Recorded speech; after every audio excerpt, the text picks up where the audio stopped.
Olá, tudo bem? Boa noite. Eu sou Nani Bilati e eu estou aqui para mais uma conversa honestas com vocês, para a gente trocar um pouquinho, de forma honesta, alguns temas que eu considero importantes, que neste momento, esses tempos de transição de valores, estão sendo tão discutidos e tão necessariamente discutidos. Qual que foi a minha ideia? Tem muita gente com absoluta propriedade, historiadores, sociólogos, antropólogos, enfim, pessoas que estão dando muita informação sobre termos como machismo, racismo, sobre valores, enfim, questionados. E eu quis trazer um olhar humano sobre a questão. E essa forma de trazê-lo, eu pensei através de histórias de vida. Então, a semana passada, a gente teve uma live linda com Otávio Dias, falando sobre diversidade sexual. Ele, pela primeira vez, falou sobre ser homossexual, como é ser homossexual no mundo colocado como hétero.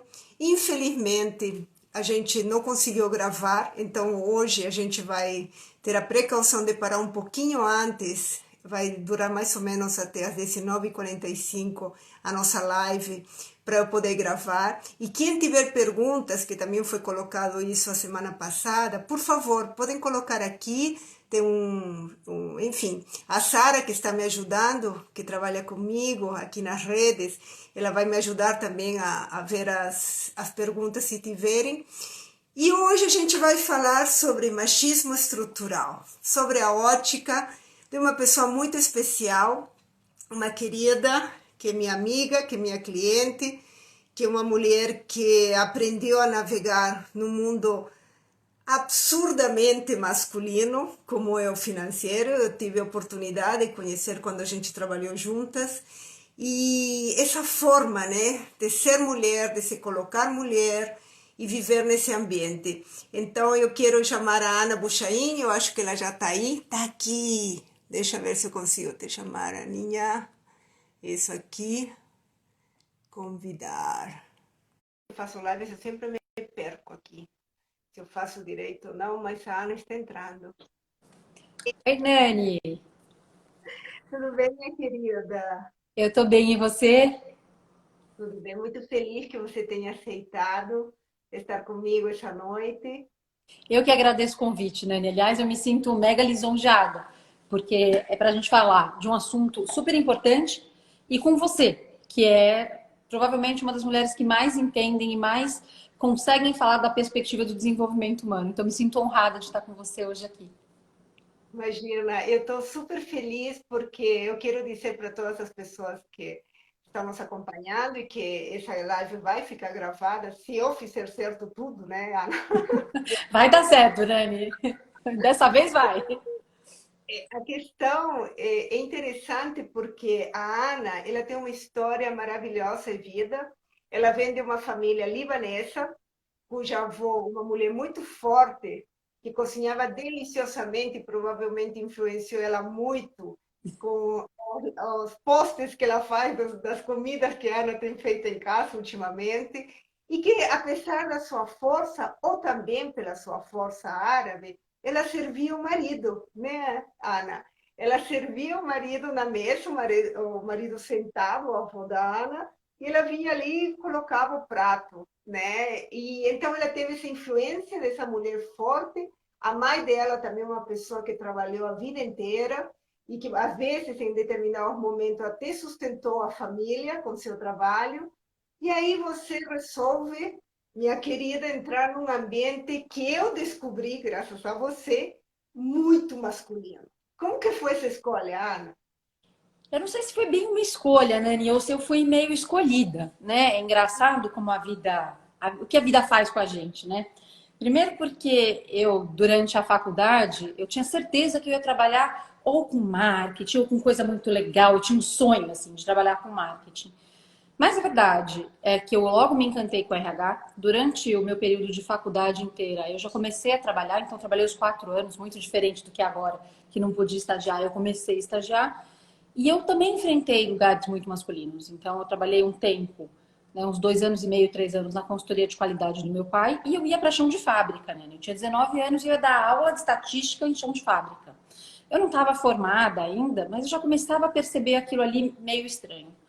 Muito bem, até que chegou na época da minha formatura, eu resolvi que eu queria então testar todos os programas de trainee que existiam no universo, e tinha um só que era de RH, que era o do CIT. E ele poderia me permitir viajar. Eu não tinha dinheiro, eu não tinha condições de fazer isso. Na época, meus pais não podiam pagar para eu fazer intercâmbio, aquelas coisas todas. E aí, quando eu passei nos diversos programas, aquele de RH que me daria, e eu entrei. E aí fui para o mercado financeiro. E aí, o mais louco de tudo, né, que mesmo eu caindo em RH, eu fui caindo nas áreas tipicamente ocupadas por homem. Então, eu caí em remuneração e benefícios, que é só tem homem em remuneração e benefícios. Depois, eu fui expatriada para o escritório em Miami, só tinha homem. Eu lidava, então, com a regional América Latina. Então, as coisas foram acontecendo e quando me vi, eu meio que nasci e fiquei naquele mundo masculino. E eu não saí do mercado financeiro. Eu comecei a minha carreira no banco mesmo em 2001. A gente está em 2020, eu continuo nesse lugar. E jurava, Nani, eu jurava que eu nunca ia trabalhar em mercado financeiro. E olha, veja bem onde eu tô, né? E em que momento você se deu conta, assim, que você era uma mulher naquele ambiente? Aos 19, na faculdade, ou o que é isso para você? Como que foi essa descoberta? Que Nani, havia diferença, né? eu acho que tem dois momentos que me marcam muito. Eu acho que tem um momento que foi na faculdade mesmo, ter dado aula de estatística para engenheiro em chão de fábrica, sendo uma mulher de 19 anos, então era bem mais nova, acho que chamava mais atenção. Então aquilo ali, para mim, era muito impactante, porque eu tinha que fazer minha voz ser ouvida. E eu percebia que a primeira reação que os caras tinham era falar do meu corpo, ou do meu jeito, ou da minha cara, ou não, e não da minha aula, né? E honestamente, eu fazia muito bem o que eu fazia. Eu era muito boa professora, mas ninguém me olhava por aquilo. E aí eu falava, meu Deus, eu vou precisar me impor.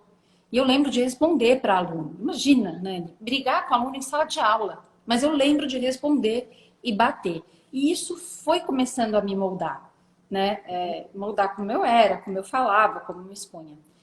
E aí, depois, lá na frente, né, eu lembro quando eu entrei no banco, então eu estava num processo de seleção de trainee, eu já estava com a cabeça super aberta, mais ampliada, eu queria trazer todo mundo para dentro da firma. E eu lembro que eu selecionei naquela época um garoto gay para passar então na final do programa de trainee. E Uhum. aí, Nani, eu lembro de um diretor que era muito sênior, então naquela organização, chegando muito perto de mim, falando muito no meu ouvido, de um jeito que não era adequado para nenhum homem falar, nenhum profissional falar no ouvido de qualquer pessoa, falando que eu não poderia provar aquele cara, porque ele era gay. Porque aquele jeito não combinava com aquela companhia. E aí Uhum. que eu me dei conta de que seria tudo muito mais difícil do que eu tinha sonhado. Nunca imaginei que eu fosse ter que brigar ou me impor ou fazer essa discussão tão infundada, tipo, porque o cara é gay, ele não pode entrar, ou porque a menina tá de saia mais curta, ela não pode passar, ou porque é XYZ. Lembro de uma outra situação que agora, essa foi doída, Nani. Foi uma época também já estava em outra instituição financeira e eu cuidava. Esse negócio do trainee foi ficando comigo, né? Eu vou herdando umas coisas e esse do trainee foi. Então eu cuidava de uma turma de trainee e era muito próximo, então, do grupo de trainee e do grupo de gestores. E tinha uma funcionária que era assim, super bacana, super legal, e ela foi para a mesa. Então, para a mesa de operações. A mesa de operações em um banco é muito masculina e tipicamente é muito agressiva. É o tipo de lugar que lá, então, nos idos 2000, você andava na mesa, as pessoas te aplaudiam. Né? Porque você tá ali como uma samambaia, veja bem, né? Só para ser bonita para omaiada, como se fosse isso, que é ridículo. E Que aí, então, absurdo isso, né, Ana? Que absurdo será. Isso é uma coisa importante que você trouxe, desculpa te interromper, porque eu acho que as pessoas têm que entender que esse tipo de gestos, aplaudir, intimida a pessoa. Então, por mais que, não, estou elogiando, na realidade há por trás um desejo de dizer, cara, você não pertence a este lugar. E isso é a mesma coisa na rua, que acontecia muito no meu país e que acontece até hoje no México, que os homens passam a mão na tua bunda quando você anda na rua. Então, tem uma questão de dizer aquele espaço não é teu espaço, você não pertence, né? Mas você estava falando, então eles É, aplaudiam, e como que não. reagia? E Nani, eu acho que é isso mesmo, esse espaço não é teu e te reduzir a uma posição em que a gente é muito maior que aquilo. A gente é muito maior que uma bunda, a gente é muito maior que um peito, muito maior que tudo. Né? Seria uma lista muito curta para a gente ocupar os cargos que a gente ocupa, né? Então, é muito louco. E aí a gestora da pessoa, então dessa menina, veio reclamar. E porque os caras da mesa estavam se desconcentrando. Ah, por quê? Ah, porque ela usa muito decote. E porque ela usa roupa muito justa. E ela não pode fazer isso. Mas ela não pode por quê? E essa gestora, Nani, assim, de verdade, ela estava fazendo o melhor trabalho que ela podia, com o recurso que ela tinha interno. Porque ela estava Uhum. pedindo uma ajuda para que aquela mulher aparecesse pelos motivos corretos, não pelos motivos errados. E ela falou assim: eu não sei o que eu falo para ela. Eu não sei como eu falo. E eu mandei ela se vestir como eu. E era uma mulher que se vestia bem sisuda mesmo, né? Então, gola alta, manga comprida o tempo inteiro, calça solta. Aí, muito bem. Aí eu fui falar com a tal da treininha. Falei, fulana, vem cá, vem conversar comigo. O que tá acontecendo? Ela falou assim, eu tô de saco cheio de escutar os caras falando. E aqui a gente pode falar, né, Nani? A gente pode Pode falar falar. tudo sem filtro, né? A gente, aliás, está tomando vinho, gente. Eu recomendo que quem puder também tome. Conversas honestas sempre são regadas a vinho, né, É Ana? isso aí, ainda bem. Hum. Tem que ter. Né? Aí a menina vira e pergunta pra mim, falou assim, Ana, eu não aguento mais os caras falando que eu sou mal comida, que eu tô ali oferecida, que eu mereço o assédio que eu tenho. Não é isso. Eu só quero me vestir assim. Eu entendo. E eu acho que tá correta. Ela falou, e essa é a minha gestora? Você acha que eu vou me vestir que nem homem, como ela se veste? Eu não vou fazer isso. Né? Isso foi 2004, cedo. Assim, bom, eu acho que você tem razão. Eu acho que, de fato, você pode se vestir como você quiser. Agora, esteja pronto para encarar o que as pessoas quiserem falar. Se você tá ok deles falarem o que eles quiserem e você continuar bem, manda bala. Tá tudo certo. Agora, se você quiser segurar um pouco e quiser criar um espaço para as pessoas te verem de outra forma, diminui um tom. Só isso. E Nani, doeu tanto falar aquilo. Que eu queria falar assim, vai de saia curta mesmo. Deveria ser como é nos Estados Unidos mesmo. Ninguém, você pode do jeito que você quiser, ninguém vai te assediar, tá tudo certo. Mas esse era o recurso que eu também tinha, né? E eu Então, acho que também um ponto ali que é importante você ter trazido, Ana, porque assim, em que momento a gente também tem que ceder, né? Porque o direito de a gente usar a roupa que a gente quiser e o outro achar que a gente gostosa ou não, é problema dele. São as taras dele. Se ele é mal resolvido, o problema dele. Mas, por um outro lado, também tem uma questão de entender a limitação do outro. Eu vou colocar assim, bem feminista mesmo, porque isso é uma visão machista limitada.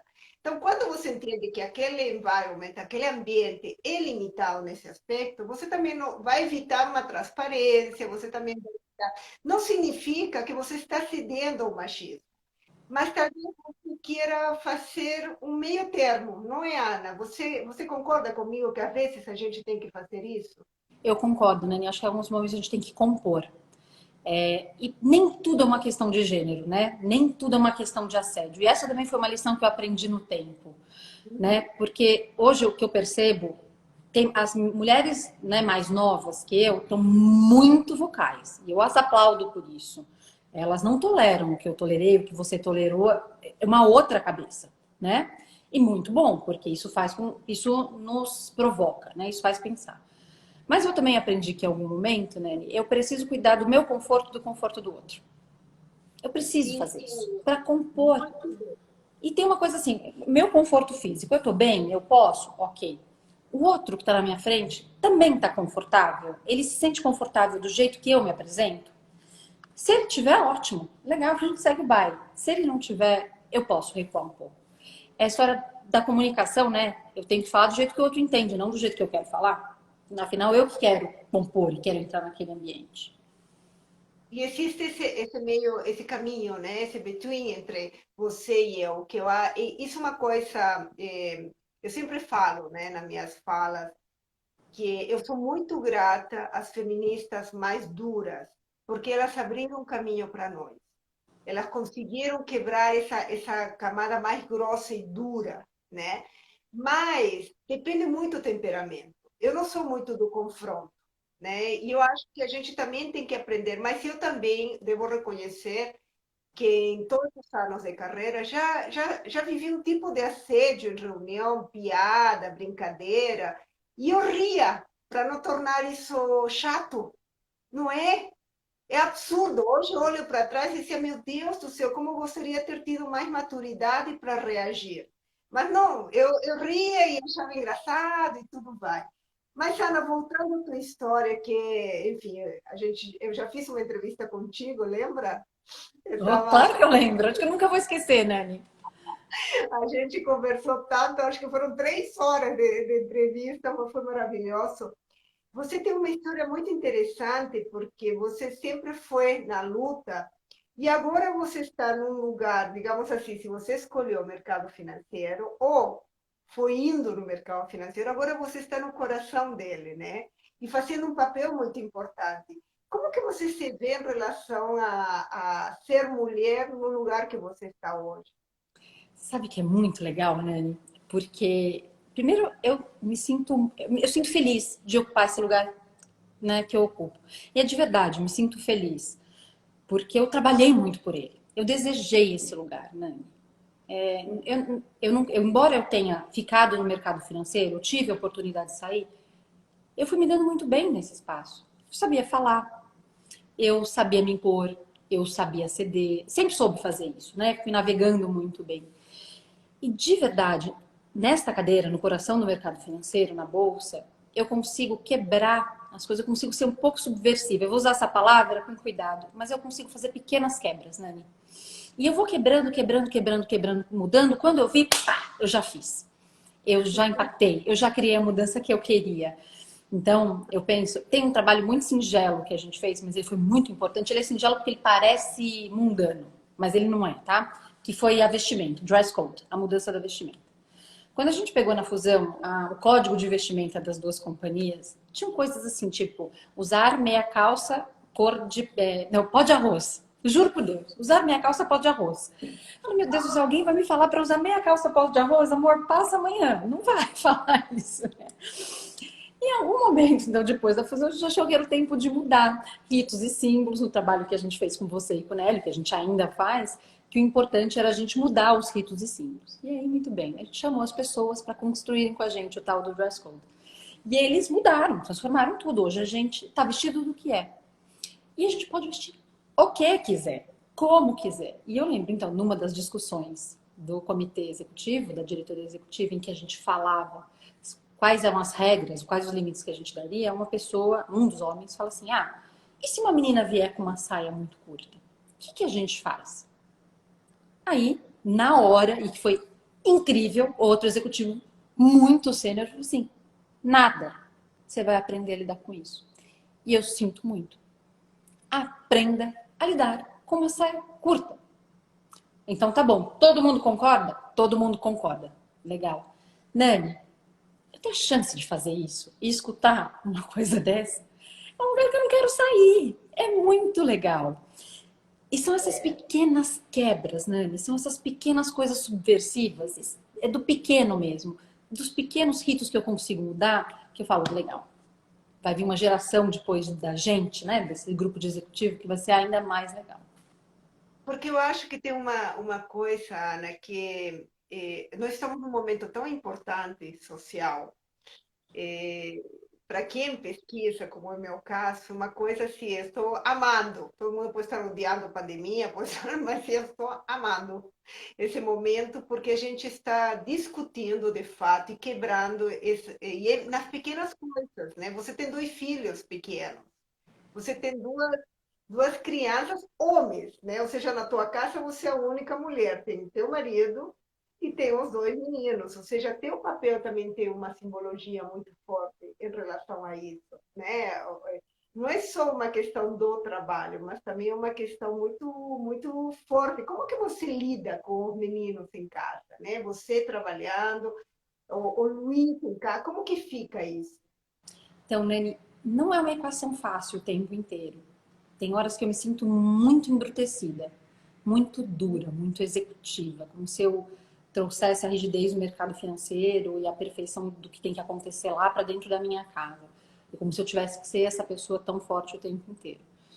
Então, eu realmente me sinto muito cansada e eu me sinto embrutecida. O que eu tento fazer, eu tento estabelecer o pedido. E eu aprendi a fazer isso ao longo do tempo. Eu tô casada com o Luiz há 15 anos esse ano. Dias mais fáceis, dias mais difíceis, como qualquer casal do universo. Mas eu aprendi a fazer o pedido para ele. Tô aprendendo a pedir ajuda. Eu tô aprendendo a ser cuidada. E eu tô aprendendo a colocar limite nos meninos. Falar o que eu posso, o que eu não posso, o que eu aguento, o que eu não aguento. Para mim, assim, essa coisa da quarentena tem sido muito legal porque eles têm me visto trabalhar. Eles entram, né, nas minhas reuniões, às vezes de repente passa uma criança que entra, senta e conversa, mas eles têm visto o que eu faço, a seriedade que eu levo, a dureza, né, a forma como eu trato as coisas.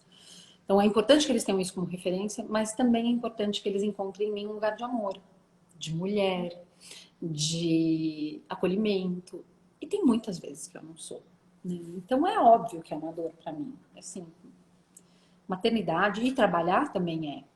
Mas eu vou fazendo tudo isso muito aos poucos. Eu lembrei de um caso que eu queria também te contar. Eu não sei se eu te contei, né, esse na nossa entrevista, mas vou voltar nele. Quando eu engravidei do Thiago, então meu primeiro filho que está com 10 anos agora, eu atendia uma executiva assim que era muito incrível, que eu admirava muito. Ela era uma mulher muito bonita e ela tinha uma posição de head de negócio na época. E ela lidava só com o homem e num mercado que pior, assim, tipo, dentro do mercado financeiro é ainda mais delicado, que é o private banking. E a mulher geria aquele negócio com punhos de aço. Ela era muito boa. E ela tinha 4 filhos, né? Um enteado e 3 dela. E aí, logo, eu, super jovem, super animada, cheguei e contei pra ela que eu tava grávida. A primeira reação que ela fez foi assim, o seguinte, você tá grávida, isso serve pra você. Não serve pra ninguém, você não precisa me contar, você não é minha amiga. Eu não quero saber. Aí eu queria matar a mulher. Meu Deus do céu, por que você tá me falando isso? Eu tô super romantizando a gravidez, coisa linda, que máximo, quero contar pro mundo que eu tô grávida. Você não conta pra ninguém, você fica quieta. E aí ela me mostrou a foto, então, dos filhos dela. Falou assim, ó, esses aqui são os meus 4 filhos, eu trabalho, eu não conto pra ninguém. Mas eles estão aqui na minha mesa. Eu falei, escuta, como é que você voltou a trabalhar? Ela falou, eu só voltei. Eu só fui, eu não pensei. E eu, se eu fosse você, só voltaria. Não pense e volta. Se você parar para pensar e começar a fantasiar o que vai ser quando eu tiver que trabalhar e gerenciar minha casa, minha família, meu marido e meu trabalho, você não volta. Só que você vai se perder de você. E aí esse foi um dos maiores conselhos que eu ganhei, né? Embora ela tenha sido escrota na forma como ela me entregou o conselho dela, ela tinha razão, Nani. Era só volta. Porque a casa também te demanda muito. E a casa demanda um papel que, assim, eu não fui preparada para ser mãe, né? Eu fui preparada para ser executiva. Eu tenho um mérito gigante de ser executiva, mas eu fui preparada para ser executiva. Não é, assim, vai, de novo, vai soar um pouco arrogante. O que investiram em mim, né? E eu tô falando do investimento visível e invisível para que eu pudesse ocupar essa posição. Eu sei que não é sorte. Não é porque eu nasci virada para a lua. Não é. Tem muita gente que trabalha para mim, visível e invisível. Então, assim, tem gente que me empurra e eu nem sei, sabe? E que tá me promovendo, né? Agora, então legal, tenho uma posição bacana, trabalho pra caramba, vou bem, faço muito bem, sou competente também, tem gente que me ajuda. E na casa? Fui preparada para ser mãe? Não, não fui. Fui preparada para administrar uma casa, cuidar de tudo e ser muito querida? Não. Enfim. Eu Então, acho que você trouxe um tema, Ana, que é interessante. Tem uma linha, né? O pessoal que segue a linha mais essencialista acredita que a mulher tem um gene, né, que faz ela ser mais cuidadosa, mais amorosa. Eu não concordo com isso, acho que é uma construção cultural, que a gente realmente, a maioria das mulheres são criadas sob essa ideia, né, de que elas têm que ser a que cuida, que a maternidade, não sei o quê. E eu conheço muitas mulheres maravilhosas que realmente elas não são boas mais ou são mais medianas.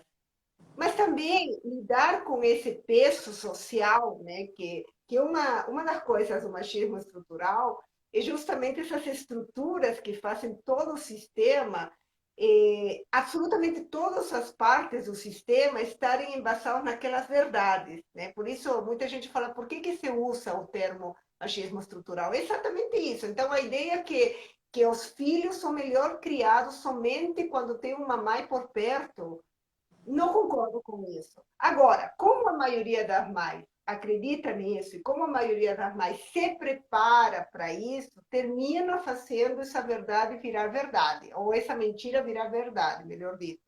É a mesma coisa que você acabou de dizer, você foi preparada para ser executiva e você é uma extraordinária executiva. Mas você não foi preparada para cuidar do lar, para ficar cuidando, né, das crianças. E isso não te impede de você dar o teu melhor para os teus filhos. Porque é Exato. outra geração, não é isso? É, isso que você trouxe é mais uma cara do machismo, é mais uma cara dessa sociedade que tenta encaixotar as pessoas em moldes pré-moldados, sabe? E eu acho que nós estamos vivendo num momento em que a gente precisa quebrar esses moldes. Não importa se você gosta de ser mãe, ficar em casa e ser dona de casa. Mas não seja somente porque a sociedade acha que esse é teu dever.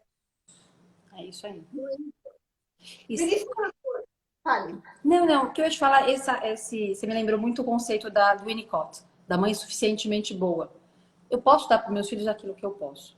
E eu sou uma mãe melhor, eu mesmo, né? Eu, Ana, porque eu trabalho, porque eu faço o que eu faço. Eu preciso ter isso tudo, eu preciso ter a minha independência, eu preciso sentir que eu não dependo de ninguém, embora todo mundo seja independente, mas depois a gente entra nessa história.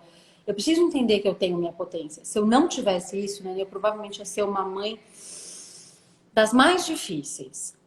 Então, isso é verdade, eu tenho certeza, né? Do jeito que eu sou, Coitado dos dois. né? Mas coitado dos boys, ainda bem que eles são incríveis, né? E eles também me ensinam muito. Eu acho que Deus foi muito generoso, porque eu tenho homens na minha casa que são muito bons, né? São almas muito boas comigo. Então, o Felipe, outro dia, ontem eu estava discutindo com o Luiz de qualquer coisa, eu estava muito brava com alguma coisa que ele ia fazer. O Felipe chegou para mim e falou assim: Mãe, eu não gosto quando você briga com meu pai, então, portanto, será que você pode conversar com ele? Eu falei, mas Felipe, você tá vendo que eu tô meio rindo, brigando com seu pai? Eu sei, mas você não precisa falar que você vai bater nele porque você tá brava. Eu falei, vou bater em você, né? Pro Luiz. E eu falei, é verdade, meu filho, mas deixa eu te contar o que está acontecendo. Então é engraçado você ter essa vivência. Mas essa é a mãe que eu posso ser para os meus meninos, né? Essa mãe suficientemente boa. Mas, Nani, não é todo dia que eu tô nesse lugar calmo e plácido falando disso. A culpa vem o tempo inteiro, o peso vem o tempo inteiro, eu acho que eu deveria fazer mais. A droga do grupo de mãe, Nani. Quando vem um grupo de mãe no WhatsApp, tipo, meninas, vocês já viram um cirquinho que a gente tem que fazer em 15 vias, 3D, que gira e que tem um motor? Puta, não vi. Não vou conseguir fazer agora, então vai ser de bambu e arame. É o que dá para fazer, mas vem uma mega culpa junto, enfim. Mas faz parte do machismo estrutural, porque não sou eu que tenho que ocupar essa função. Talvez o Luiz também pudesse fazer, enfim. A gente precisa ter muito cuidado. Mesmo que isso signifique a gente ser chata. É um momento delicado da sociedade que a gente precisa pegar até os pequenos detalhes. Outro dia, o Matheus, que está aqui, né? O filho mais novo do Nélio, ele mandou uma mensagem fazendo um comentário sobre a namorada, não sei o quê, e eu corrigi.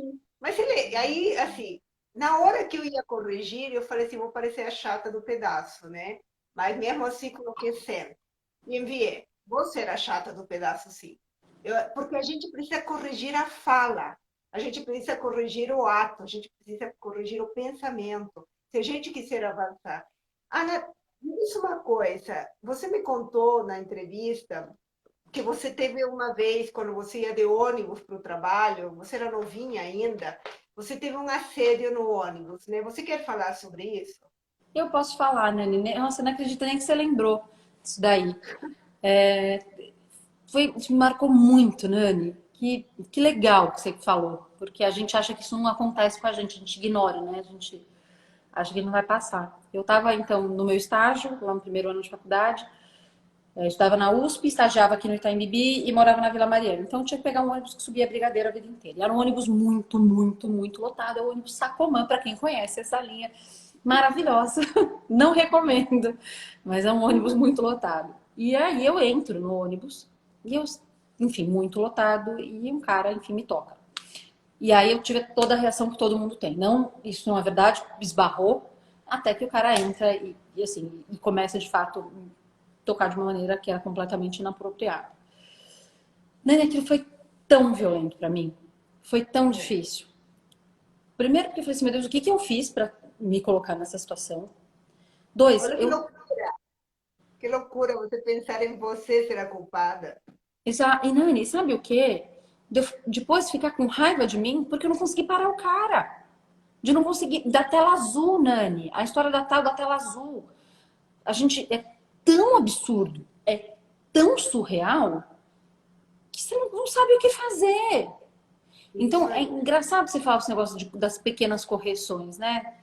Por exemplo, a gente tem que ensinar as mulheres a falarem isso. Então, quando acontecer, você grita, você fala, você bate.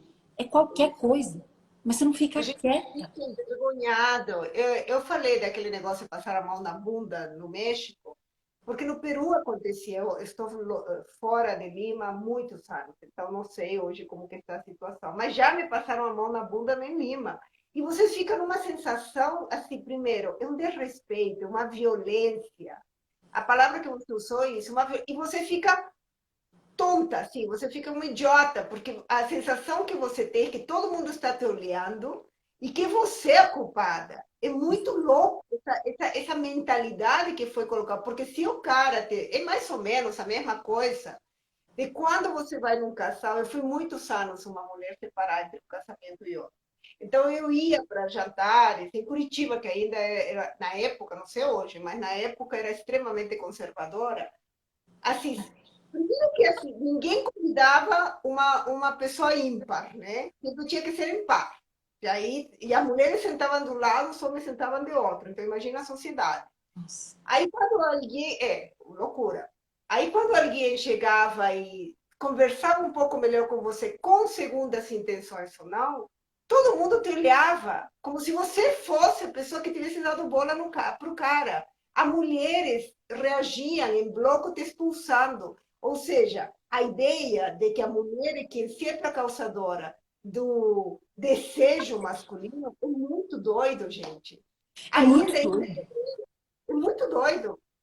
Você sabe que por isso que essa história do dress code é muito boa. Nani, vamos transportar então a tua época solteira em Lima ou a minha época no ônibus aqui em São Paulo. Isso deve acontecer todo dia, tá?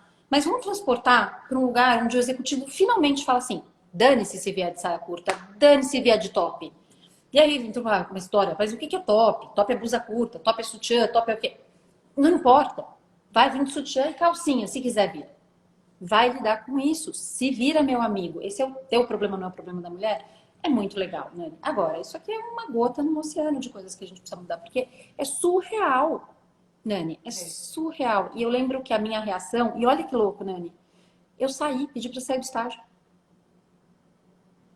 Quando aconteceu esse assédio no ônibus, eu pedi para sair do estágio. E aí, no fim, saí. E fui trabalhar, então, na fábrica com meu pai. Isso tinha sido meu primeiro estágio na vida. E aí fui trabalhar com meu pai. Meu pai tinha sofrido um acidente. E aí, quando ele tinha se recuperado, fui trabalhar com ele. É muito louco, né, Mi? Muito louco. E isso acontece todo dia, ainda hoje. Ainda hoje. Eu estou ficando velha, então essas coisas vão acontecer cada vez menos comigo, mas eu ainda vejo isso nas reuniões, isso ainda eu vejo. A gente precisa mudar muito isso. Eu queria te fazer uma pergunta. O que te magoa desse sistema machista? O que ainda pega em você, Ana? Ai, Nani, tem uma coisa. Esse eu pensei bastante para te falar. E quando e ele aconteceu há muito pouco tempo, e ele doeu demais em mim. Alguém contou para alguém que alguém estava falando, então, que eu estava dormindo com outra pessoa. Assim, né? E que era por isso que eu estava sentada na cadeira que eu estava. Oi? Gente, Oi. 2020. 2020. É isso mesmo? É isso que eu estou escutando? E aí alguém me contou isso. E a pessoa, obviamente, veio me contar para me proteger, para me cuidar, para tudo. Porque, de fato, essa pessoa fez de um lugar muito de amor, né? Quando veio me falar. Eu falei, você sabe que isso é mentira, não sabe? Ela falou, sei, eu sei que isso é mentira. Por isso mesmo que eu tô te contando. E aí ele falou, então, ó, não tá boa para essa pessoa e passa. E, tipo, toda dona da situação e passei. Nani, mas na verdade, aquilo ali me tirou umas 2 noites de sono. Porque eu falei, gente, não é Claro. possível que a forma que um homem ainda tem de atacar uma mulher, quando ele não pode falar da competência dela, é falar que ela está saindo com outra pessoa. E por isso, então, que ela tem a função que tem. Nani, assim, é tão de baixo nível, é tão, assim, fora de tudo que a gente pode imaginar, Arcaico. Tão velho e arcaico. é tão velho e arcaico, Nani. É tão, tipo, escola de negociação de 1950, quando você não tem o que atacar o seu, né? Você não tem o que falar da pessoa, que você entra e vai ali, macular a dignidade, o que a Lari falou. É exatamente isso. A pessoa foi para Isso. tentar me machucar no lugar onde ela podia. E que, na verdade, eu falei assim, gente, olha como uma pessoa tem que apelar. E, Nani, da mesma forma que acontece comigo, acontece com mais 1.000 pessoas. Por isso que eu estou contando também essa história. Então, quando a gente percebe que as pessoas dão voz a essas outras pessoas, quando o homem se apropria de um argumento tão ridículo, tão infantil, para falar de uma mulher, porque ele não consegue falar da competência dela, né? Porque ele não tem por onde ir, isso me machuca. Quando a gente está brigando, por exemplo, então, tem uma discussão sobre diversidade em algum campo, tá? Aqui eu vou fazer mais amplo. E aí os argumentos que vêm para atacar a questão da diversidade, eles estão matriculados, por exemplo, no valor de uma instituição. Ah, mas essa instituição que faz isso, ela é boa ou é ruim? Ela é de São Paulo ou ela não é de São Paulo? Sabe, tipo, que outras empresas estão junto com você fazendo isso? É de uma bobagem, porque é uma desculpa, né, para você não enfrentar a questão. Para você não aceitar que aquilo é necessário, que é importante, que é urgente, que tem valor. Do medo. Então, isso me machuca ainda, né? Claro, claro. Porque ele fala num valor que é importante para você, né, Ana? Que é a competência. Isso. Para você, você sabe que você chegou onde você chegou pela tua competência, pela tua garra, pelo teu esforço. E aí, eles sabem disso, eles pegam ali. Eu vou dizer uma coisa, ainda tem muitos setores em que sim, dá para alguém dar cargo. Evidente que isso há, né? Mas aí é a cultura organizacional que permite esse tipo. É verdade. É verdade. Não, é verdade. Sem dúvida nenhuma que tem. Mas aí a cultura organizacional permite, ou seja, que tipo de valores essa cultura tem, que um cargo de liderança que tem tanta importância pelas decisões que toma, enfim, no negócio como um todo, dá para alguém só porque a pessoa deitou não. Isso é um ponto. Então, eu acho que tem ainda repercussão esse tipo de fala, porque ainda existe isso. E nesse Brasil imenso, né, deve existir bastante. Agora, quando a gente fala de uma cultura mais desenvolvida, uma cultura que está mais arejada, que ela está mais atualizada, você dá para quem você quer, e ponto. Não é isso. Não tem nada a ver com Adorei. nada. Não tem nada a ver com nada, cara. Ou seja, Exato. se é teu chefe, se é teu amigo, se é teu vizinho, o que Ninguém tem a tem ver nada a ver isso com com a isso, tua né, Nani? competência? Isso, o que tem a ver a tua competência, meu Deus do céu? O teu desenvolvimento naquela liderança, tudo aquilo que envolve de responsabilidade social, empresarial, do business. Gente, é muita infantilidade esse tipo de comentário, né? Agora, você disse uma coisa.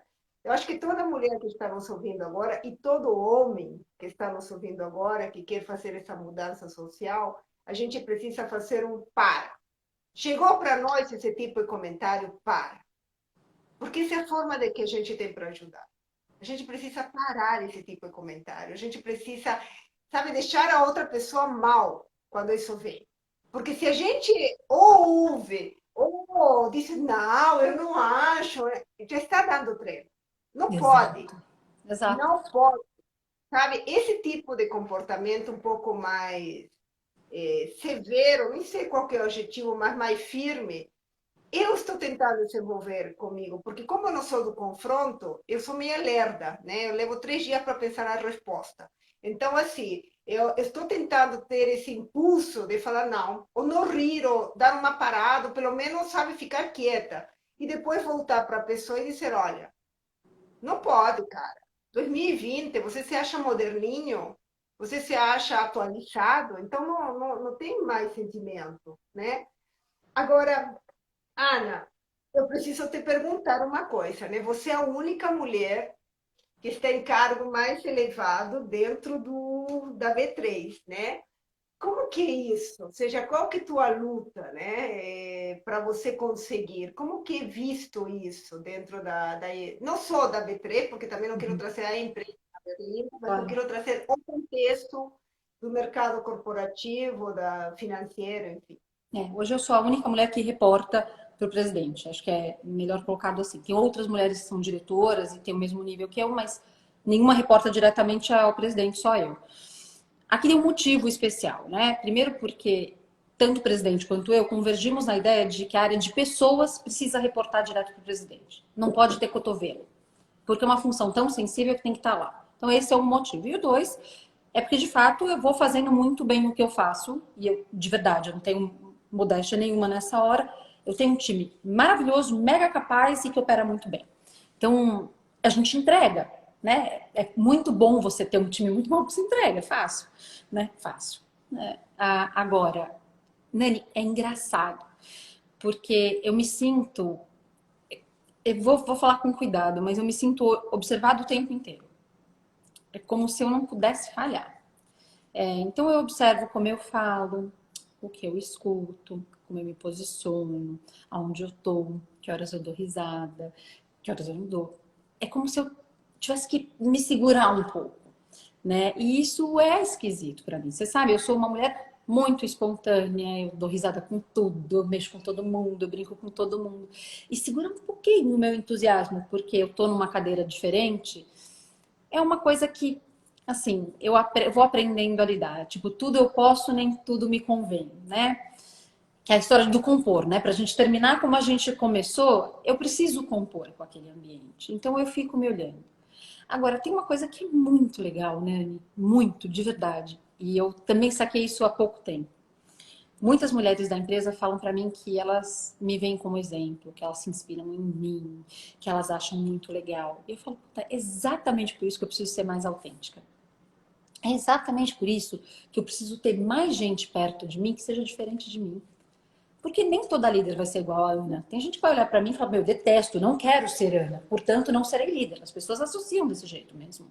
Então, puta, que bom. Tomara que eu tenha outras mulheres muito diferentes de mim e que elas sejam igualmente promovidas para que as pessoas tenham esse espaço. E dois, tomara que eu seja a minha melhor versão de mim. Porque aí todo mundo sabe que pode ser quem é. Então, eu lembro que teve um offsite, você sabe que eu adoro cantar e que eu, né, eu adoro a Shakira, você já sabe disso. E que eu. E num dos offsites a Ela gente tem. canta muito bem, gente. Eu preciso dizer que ela dança e canta muito bem. Mas uma dessas Shakirices minhas, eu subi então no palco e fui cantar Shakira. E aí o Luiz Boabsi, que é nosso amigo e também é consultor, falou assim: Você que eu te admiro muito porque você consegue ser quem você é? E aí isso é muito legal. E aí eu escuto das mulheres que estão comigo que eu também as inspiro. A verdade, né? A verdade só entre nós duas aqui é que eu me inspiro muito nas mulheres que estão perto de mim, nas mulheres da empresa. Porque eu tô vendo elas cada vez mais leves, cada vez mais livres, cada vez mais fortes, cada vez com um repertório muito mais legal. E que eu falo, puta, queria eu saber responder desse jeito. Então, o que eu tenho percebido, que é muito legal dessa posição, é que eu tenho o privilégio de olhar todo mundo e conseguir falar, olha, esse comportamento eu quero imitar, aquilo ali eu quero aprender, esse recurso eu não tenho, vou trazer para perto. Essa mulher eu consigo dar mais visibilidade para ela, porque ela seja uma referência diferente. Então, né, é um privilégio. E aí estão as pequenas subversões, né? Que eu brinquei com você, de conseguir expor e fazer as coisas sem ficar levantando muita bandeira, porque nem tudo é questão de gênero, né? Nem tudo é uma questão de diversidade. Tem coisas que vão ser questão de performance, ok, né? Então, eu acho legal poder fazer isso. Eu me sinto privilegiada, Agora, mas não quero ser a única, não, viu? mas deixa eu te falar uma coisa. Você disse logo agora há pouco uma coisa que é bem comum na minha entrevista com as mulheres, né? É outro traço machismo estrutural, tá, gente? Só para vocês entenderem. Nós, em um lugar como o que você ocupa, eu na frente dos meus clientes, eu me sinto muito mais insegura do que eu acho que o homem, né? Que meus pares, digamos assim. Então, a gente tem dentro de nós a sensação, se por um lado a gente tem a coragem de se aventurar, porque tem menos a perder, já que nosso status quo é menos valorizado, por um outro lado, a gente parece que tem que se provar muito mais, né? O tempo inteiro.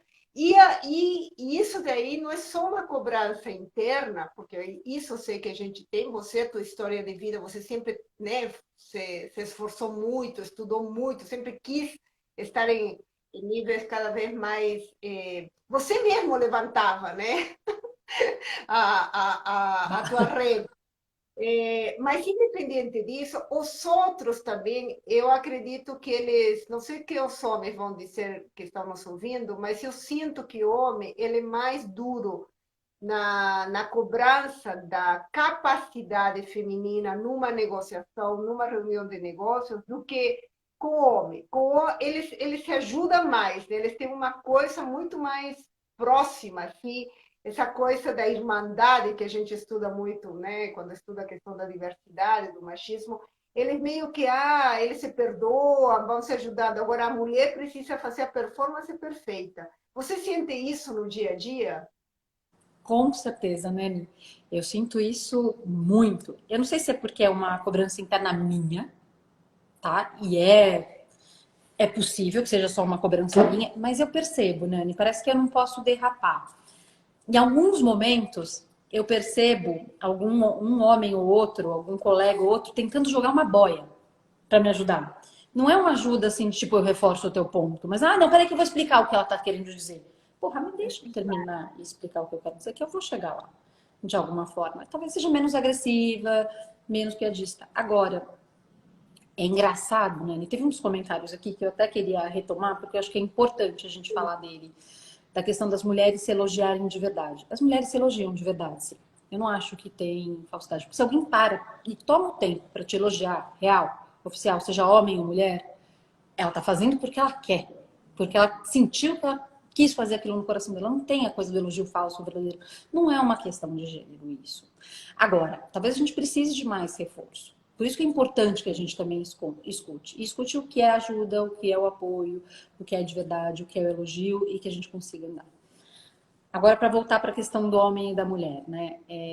De novo, a gente está acostumado com um tipo de liderança, que é mais duro, mais assertivo, que é mais porrada. Tem caminhos diferentes, né, Anne? Eu tenho visto tanta gente fazendo isso de uma forma tão habilidosa. Tem uma das nossas conselheiras, que é a Cláudia, que eu admiro muito, muito, muito. Eu tenho trabalhado mais perto dela. E ela faz isso com uma leveza, uma classe. E ela não foge dos temas, Nani. Só que ela faz, Nani, como uma mulher. Clara, Uhum. precisa, ela não desvia dos argumentos ruins. Ela não desvia, ela não fica dando um pouco do que você falou de dar plateia, né? De dar voz porque não funciona. Ela vai, ela entra no ponto dela, ela segura, ela segue, ela fala o que ela fala, o que ela quer falar. Se alguém perguntou uma coisa que ela não quer responder, ela não responde e ela continua na linha dela e aí ela convence porque ela tem argumento. Porque ela tem base, ela está embasada e ela não brigou com ninguém. Ela não deu porrada em ninguém. Então, é uma liderança muito bonita de se assistir, né? Então, essa, de novo, são as coisas para a gente. E uma nova liderança que está surgindo ali, né? Os homens estão aprendendo a serem mais sensíveis. Ainda é difícil no corporativo, mas no mundo pessoal eu vejo os rapazes, os jovens, sendo muito companheiros de suas companheiras, aos seus companheiros, né? Eles sendo muito mais carinhosos, com menos tabus, em demonstrar afetividade, amorosidade, o tempo inteiro tendo que pôr o pinto na mesa, né? Para provar que é homem ou que não é homem. Eu acho que isso é uma coisa que está surgindo. Ana, a gente já tem, vai dar 10 minutos para acabar. Eu queria saber se tem perguntas. Eu vou pôr o óculos, porque como ele é bifocal, se eu ficar de óculos, eu fico o tempo inteiro fazendo assim. Mas vamos lá. Ah, entendi. Eu tô olhando aqui um pouquinho. A gente está falando de conceitos de mulher na gestão, desafios compartilhados, que é verdade. A questão dos homens serem mais parça entre eles. Parece que eles têm uma forma de operar diferente, né, Nani? Aprendem a operar. As mulheres, foi criada uma crença que muitas de nós compramos, eu que sou mais velha, realmente vivi nessa crença de que mulher inveja mulher. Hoje eu sei que isso foi uma crença colocada, né? Hoje eu tenho minhas amigas maravilhosas, sou super unida. Então, assim, hoje a gente, bom, nós duas vivemos nos elogiando, nos acompanhando, apoiando. Então, esse comportamento feminino também existe, né? Uhum. Pessoal, tem mais alguma perguntinha para a Ana? Ó, tem uma aqui. Como a gente lida com mulheres líderes machistas? Boa pergunta. Isso é bem legal, porque o machismo não quer, de novo, não está atrelado a um gênero, né? Não é, é estrutural, né? Está na estrutura. Tá na estrutura. Eu acho que a gente tem que começar. Eu acho que a Nani falou uma coisa muito legal e que eu tento fazer. E se a gente não tem repertório, a gente precisa treinar, tá, gente? E treinar, treinar. Pega duas amigas legais, fala da situação cotidiana e treina. Treina a resposta. Aconteceu uma situação machista que a gente acha que não é legal, a gente fala da situação e do impacto que causa. Então, por exemplo, a mulher vai engravidar, não quero contratar porque vai engravidar. Essa é clássica, né? Então, assim, escuta, ela consegue fazer o trabalho dela? Ela consegue resolver a função dela? Consegue, beleza. Então, segue pau, segue bala, vai. Né? Eu acho que é evitar. Tem uma coisa que é ridículo que eu vou falar, Nani, não sei se você concorda comigo, me ajuda aqui. Tem uma questão do machismo, que se a gente ficar só falando do machismo o tempo inteiro, isso é machismo, isso é machismo, isso é machismo, as pessoas começam a te rotular da maluca da super feminazi, vai, vou colocar entre aspas esse termo horroroso, mas por falta de um termo melhor. Como se a gente só advogasse em causa própria e que tudo é uma questão de machismo. Às vezes eu acho melhor falar do machismo falando do comportamento sem nomear de machismo. Tipo, por que você está preocupado se ela vai ter um filho? Ela vai conseguir performar da mesma forma? E deixa a pessoa responder. O problema é da pessoa, não é seu? E aí eu acho que é uma forma da gente lidar com alguém que é machista. Você concorda, Nenê? Eu acho que tem uma coisa sobre a maternidade. Outro dia eu tive essa discussão aqui em casa.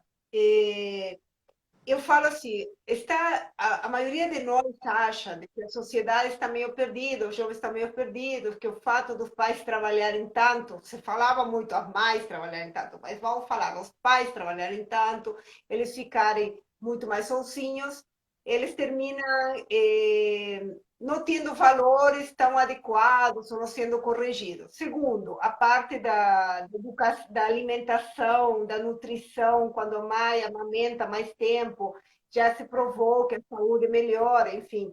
Então, se a gente acredita que os pais estarem mais presentes na vida das crianças influencia em cidadãos melhores no futuro, então eu tenho que facilitar a vida dessa mãe e desse pai. Não tem a ver só com performance, para mim, pelo menos. Tem a ver com sociedade. Ou seja, eu preciso criar um sistema na empresa que permita que o pai e essa mãe poderem ir ao médico, acompanhar essa criança, poderem fazer os ritos que são necessários para essa criança se tornar aquele cidadão que a gente quer que a sociedade tenha. Isso é uma questão mais social. Agora, tem uma questão sobre a chefe machista. Gente, o pior que tem, e tem muita mulher machista, porque tem muito machismo ainda na sociedade. Eu acho que a questão é ir para o racional da questão, né? Ou seja, se uma mulher que fala que a Ana só subiu porque ela deu para alguém, então, minha filha, você tinha que começar a discutir os valores dessa mulher. E aí eu concordo com você, Ana. Treina. Gente, a gente treina inglês, a gente treina apresentação em PPTX, a gente treina a negociação com o teu chefe de aumento, a gente treina um monte de coisa. A gente não treina se colocar como uma profissional, como uma mulher de respeito. Isso a gente precisa treinar, né? Exato. Que está E escrito sabe aqui? que eu queria fazer um último, queria dar só um pequeno exemplo. Alguém perguntou se eu tinha muitas líderes inspiradoras. Eu tenho as óbvias de todas, todas que sentam em grandes cadeiras, elas são inspiração, mas mais legal do que eu tenho aprendido é que tem gente perto da gente, do nosso lado, ou que trabalha com a gente e que te inspira da mesma forma. Eu aprendo sem brincadeira, Nani, com tantas mulheres que fazem tantas coisas, então a gente não precisa só olhar para cima, a gente pode olhar para o lado, a gente pode olhar para baixo, a gente pode olhar para fora, e a gente pode aprender com os homens também. Aí, de novo, é menos uma questão de gênero. Quais são as características que eu acho legal dentro de uma companhia? O que que eu gostaria de ter? Que condições de respeito, de tratamento, de imposição e como é que eu treino isso? Então, é para a gente também começar a quebrar um pouco nessa coisa do exemplo o tempo inteiro, né, Nani? Não sei se você Querida, concorda. eu quero ver, total. Eu aprendo com cada ser humano que eu entrevisto, de todos os tipos. Eu me emociono com eles, né? Porque eles sempre têm uma... Toda história de vida ela é rica de emoções. E eu aprendo uma forma diferente. Às vezes eu tinha um jeito de falar e aí alguém que nunca vi na minha vida vem e conta que se magoa justamente por um jeito que eu carregava. Aí eu corrijo. Então a gente vai crescendo. Ana, eu acho que chegou a hora da gente se despedir. Então, eu quero, em primeiro lugar, te agradecer. Gente, como eu disse no início, essa live, meus convidados todos toparam, sem saber o roteiro, sem nenhuma coisa programada, podia perguntar o que quisesse. Então, assim, Ana, obrigada pela coragem, obrigada por eu ter trocado em alguns assuntos delicados e você ter respondido com o coração. Então, assim, muito, muito, muito obrigada.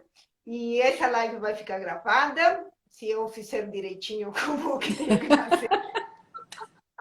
E aí a Sara depois vai me dizer, ó, aliás, a gente vai comunicar onde que vai ficar gravado. Legal, Sara, Nani, eu que te agradeço mais uma vez, para mim foi um prazer. Nada como conversar com você. Eu sempre saio melhor, mais inspirada e com o coração quente. Obrigada, viu? tá bom, queridos. Beijos e a próxima semana a gente vai falar sobre uma mulher executiva, 20 anos de carreira, preparou um projeto maravilhoso que eu tive a sorte de acompanhar e pouco antes do lançamento, quem trabalha na área de marketing sabe a importância disso, ela abriu mão de tudo para acompanhar o marido numa expatriação e o que é pior para ela, e a gente vai tratar sobre isso, aceitar ser dependente financeira do marido. Não é fácil. A próxima semana, às 19 horas, terça-feira. Querida, Beijo. muito obrigada. Muito obrigada a Hasta você. Tchau, gente. Tchau, pessoal. Obrigada.